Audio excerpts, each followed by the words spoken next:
नमस्कार, स्वागत है आप सभी का। आप देख रहे हैं एनएमएफ न्यूज। आपके साथ मैं हूं नम्रता चौधरी। जिक्र करने जा रही हैं अमेरिका का। अमेरिका शटडाउन होने की कगार पर है। सुनकर आपको थोड़ा सा अचंभा जरूर हो रहा होगा, लेकिन जिस तरीके से रिपब्लिकन पार्टी के जो नेता हैं वो या डेमोक्रेट्स जो हैं वो आपस में जिस तरीके से लड़ रही हैं, उससे सरकारी संस्थानों पर असर पड़ रहा है। सरकारी कार्यालयों में जितने भी लोग काम कर रहे हैं उनकी नौकरी पर खतरा आ गया है और माना यह जा रहा है कि बहुत जल्द अमेरिका में शटडाउन जैसी स्थिति बन सकती है। तो सोचिए, ये तो हालात हैं अमेरिका के, लेकिन दूसरी तरफ अमेरिकी राष्ट्रपति सिर्फ एक काम कर रहे हैं, दोस्त हो या दुश्मन हो, टैरिफ खेल रही हैं। और इसी कड़ी में जब उन्होंने भारत पर टैरिफ लगाया तो उन्हें ऐसा लगा कि शायद भारत को इस चीज से फर्क पड़ेगा। देखिए, फर्क पड़ा, लेकिन उतना नहीं पड़ा जितना ट्रंप को उम्मीद थी। शायद इसीलिए जो जो धमकियां हमको दी गई थी, जैसे कि रशिया से व्यापार बंद कर दो, वो भारत ने नहीं किया। जिस तरीके से धमकी दी गई कि अपने बाजार खोल दो, दो तीन चीजों पर पेच फंसा हुआ है और वो पेच आज भी फंसा हुआ है। भारत के प्रधानमंत्री नरेंद्र मोदी इस बात को बिल्कुल भी मानने के लिए तैयार नहीं है कि वो अपने किसानों के हितों के साथ समझौता करे, और यही चाहते हैं डोनाल्ड ट्रंप कि उनके लिए बाजार खोल दिया जाए।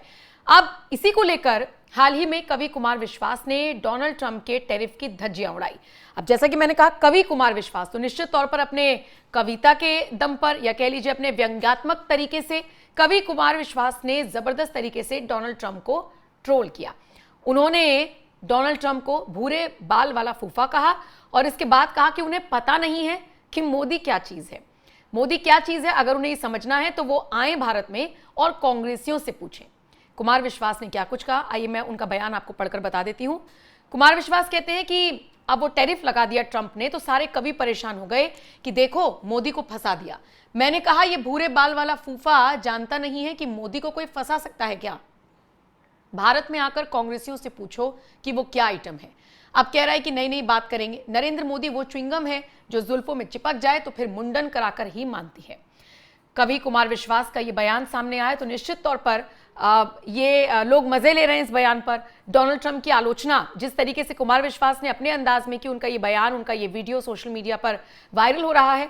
लेकिन इन सबके बीच आपको ये भी समझना होगा कि डोनाल्ड ट्रंप अभी भी बैकफुट पर आने को तैयार नहीं है। हालांकि अक्टूबर का महीना शुरू हो गया है और ये वो महीना है जब अदालत में सुनवाई होगी, एक तारीख मुकर्रर की गई है और देखने वाली बात होगी कि ये जो टैरिफ है ये बरकरार रहेगा या फिर इस पर झटका लगने वाला है डोनाल्ड ट्रंप को।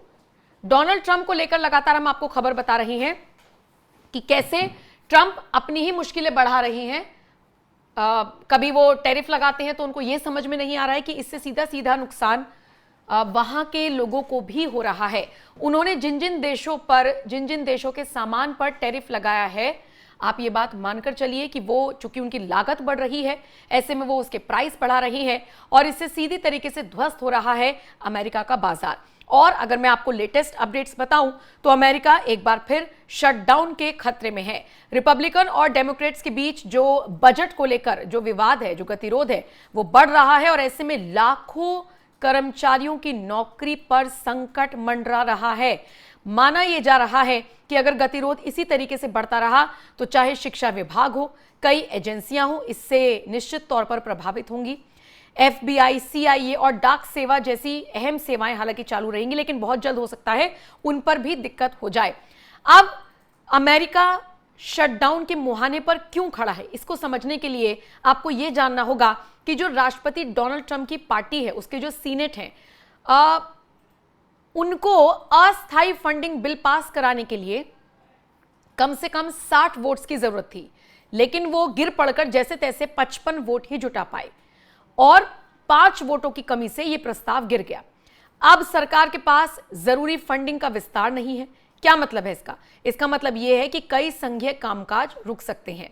अमेरिकी कानून कहता है कि जब तक बजट या अस्थायी फंडिंग बिल पास नहीं होता तब तक गैर जरूरी सरकारी विभागों और सेवाओं को बंद करना पड़ता है। तो निश्चित तौर पर आप समझ सकते हैं कि जब अस्थायी फंडिंग बिल पास नहीं होगा तो जो गैर जरूरी सरकारी विभाग हैं या जो सेवाएं हैं उनको बंद करना होगा और इसी स्थिति को आप शटडाउन कह सकते हैं, यानी कि सरकारी शटडाउन जो अमेरिका में इस वक्त सामने दिखाई दे रहा है।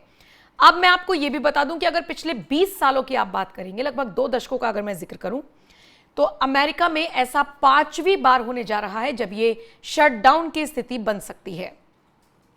अब निश्चित तौर पर डोनाल्ड ट्रंप के सामने शटडाउन जैसी स्थिति बनी हुई है और दूसरी तरफ वो अपने दुश्मन और दोस्त देशों से एक जैसा बर्ताव कर रही हैं, जिसका मतलब ये है कि वो निश्चित तौर पर आ बैल मुझे मार वाली कहावत को सार्थक कर रही हैं।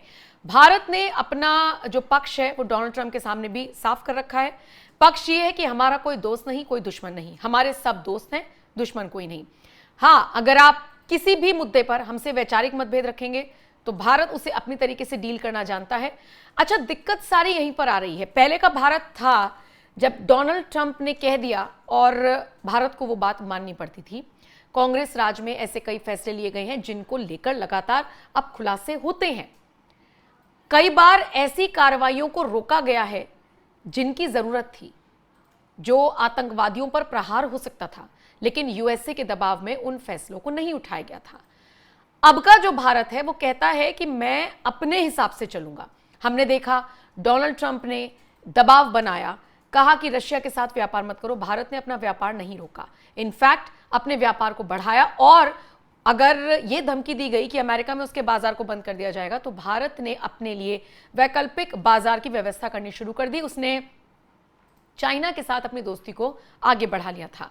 फिर हमने देखा कि जो अमेरिका के बड़े बड़े मंत्री हैं, जो बड़े बड़े नेता हैं, वो ये बयान दे रही हैं कि अगर बात नहीं मानी गई या भारत हमारे सामने नहीं झुका तो फिर वो आज़ाद नहीं रहेगा। इसका मतलब गुलाम बनाने की भी धमकी अमेरिका की तरफ से दी जा रही है।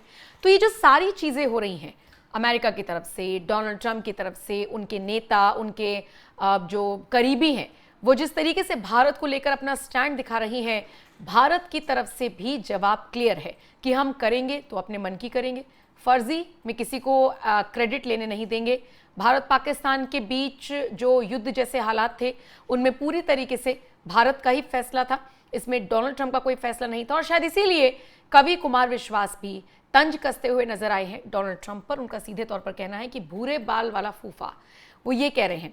अपने एक और ऐसी काव्य में वो ट्रंप चाचा ये भी कहकर संबोधित करते हुए नजर आए थे। और सिर्फ कुमार विश्वास ही नहीं, तमाम ऐसे कवि हैं जो अक्सर कवि सम्मेलन में इस स्थिति को भी बहुत अच्छे तरीके से प्रेजेंट कर रही हैं और डोनाल्ड ट्रंप के मजे ले रही हैं। शायद इसीलिए कुमार विश्वास ने भी कह दिया कि उस भूरे बाल वाले फूफा को लगता है कि वो मोदी को फंसा सकता है, लेकिन मोदी को कोई फंसा सकता है क्या? ये बात कहते हुए कवि कुमार विश्वास नजर आए हैं।